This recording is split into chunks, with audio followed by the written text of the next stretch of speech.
Is that a speed bump on the way? Stacy, it's got to be hard when the crowd starts. James, you give her the microphone so I can talk to her. Stacy, it's got to be tough when the crowd starts freaking out when you take the bag off your head. Is it hard for you? No, not really. How did you end up here in the Butterface? Did some guy tell you about it? No, actually, my friend Candace entered me into it. Wow. What up, YouTube? It's your boy Westside back with another video. And today we talking about just the haters, bro. Like, honestly, it's becoming more and more prevalent in today's world that people would rather hate on you than to fucking lift you up, simply because they don't want to see you do better than them. Because people don't want to put the effort in to make themselves better. But when they see you do it, it makes them feel better to shame you, because that gives them an excuse to still be fucking stuck. Like, I just seen that video.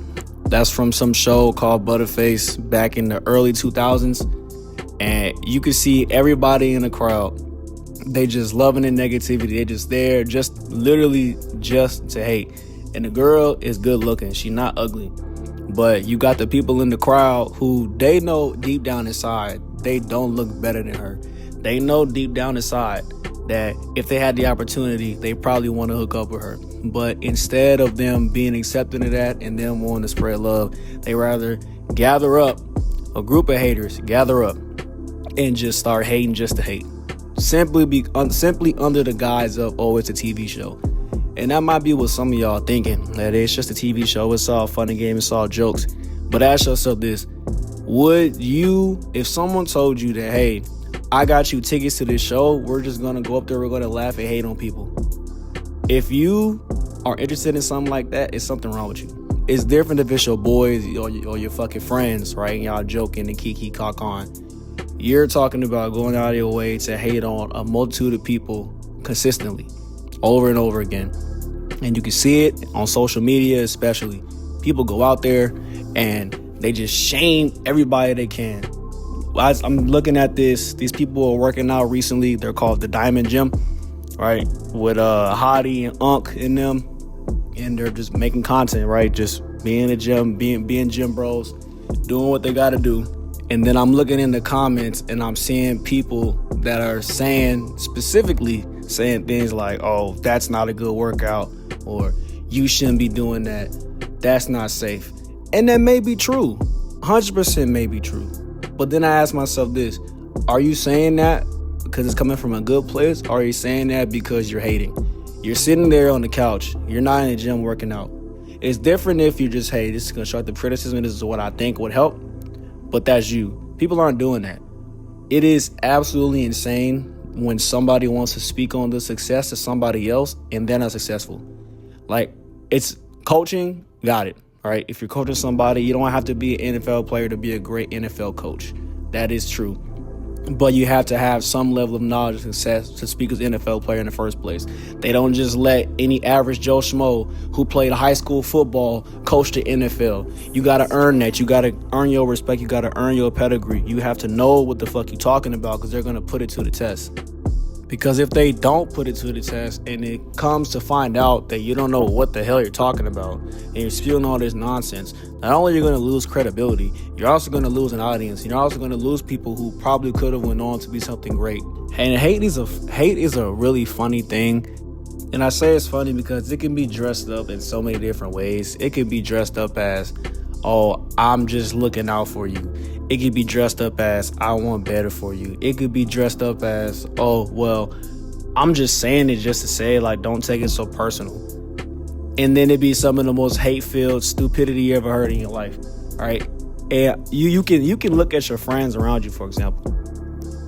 I seen a post on Twitter recently, and this girl said that every time her friend comes over to her apartment, when she says something about her apartment, calling it her house, the friend corrects her and said it's not a house and an apartment. She says she does that consistently. That is hate disguised as something else. I'm just telling you what it is. If you go out of your way to correct or condemn somebody when they're talking about something that's similar, just because you can, that is hate. She's not saying, oh, you'll get a house one day. No, she's correcting you. Everybody knows when you say house, I'm talking about my house. All right, it doesn't matter where you live in an apartment, a condo, a mansion, or a trailer. I'm talking about the crib. It's not a unknown thing. So for her to say that is hate disguised as something else. I'll give you another example. You ever play for a sports team or a basketball team or on a video game team, right? And there's that one friend or that one player who, no matter what you say or do, just always finds a way to have an issue with what you do.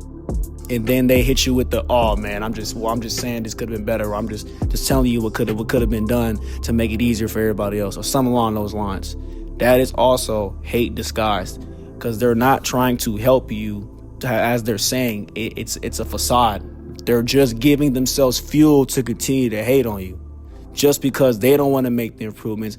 Or a better example, right? How many times have people told you what you should do to do something, but then they are not making any attempt to help you achieve that goal? I say it again. How many times have somebody told you that you should do this, you should do that, and then they are not actively helping you trying to achieve that goal? That happens more often than you may think. And I advise you to, if you don't think it happens to you, you need to sit back and really think for a second. Maybe you're one of the lucky few who it hasn't happened to. Maybe you are, but I'm pretty sure you have. And one thing I know about some people, especially when you're younger, between the ages of, I can't even say that honestly, because I've seen some old people hate too. Old heads be hating too. So really, it could be anybody. You need to observe that circle you hanging around. You need to observe those people that you consider yourself your friends and your family, because blood is thick in the water, but so is oil. All right, nobody's safe. And in fact, sometimes the people closest to you just makes it easier for them to stab you in the back. It's unfortunate, but it's true, right? And it's so easy to just fall into the acceptance of hatred when it comes from people close to you. That's the most unfortunate thing and the saddest thing, because what if they properly disguise it and then you don't pick up on it, and then you're going on through life, and then you realize that, man, the people in your corner are terrible, but at that point it's too late, because you didn't miss out on opportunities, you didn't miss out on advantages, you didn't miss out. One of my biggest fears for people as a whole is, when you ever seen those videos or those posts or people talk about how their friends cost them a relationship. You ever seen that type of stuff? It happens for men and women. I'm not big on the gender wars thing, because men and women both have equal bad and good. All right, but for this one, I'm going to talk about specifically women, because I've seen it the most recently. Women will literally some women will get in their friend's way and disguise it as love for them. They'll say, hey, you should leave that guy because he's not spending $1,000 on you. We can flip it with the males. A dude will say, hey, you should leave that girl because she doesn't want to give you head every goddamn morning, or something like that, right? Things like that, actively detrimental. At first, it may seem like, yeah, you know what, man, you're right, man. I'm a king. She should be giving me head every day. Or, you know what, I'm a queen. I should be able to buy this stuff, this and that, and third. That's reality detachment. It's hate infusing and causing reality detachment, because that's not realistic. It's not realistic. And they're not doing anything to better it. They're just stirring the pot. They're just adding fuel to the fire simply because they can. That is the only reason why. If you have people in that circle, you need to watch it. All right. And if this is your wake up call, hey, I'm glad you saw this video. Right. And I want you to really do some deep reflecting and ask yourself as well, are you that person doing that? Because if you are, you need to change. If you are not going to give people constructive criticism, and if you are not going to give people ways to do better and actually support them, not through negativity, but through positivity, then you are doing the wrong things, or you're with the wrong people. But let me know what y'all think, man. It's been real. It's Westside out. Peace.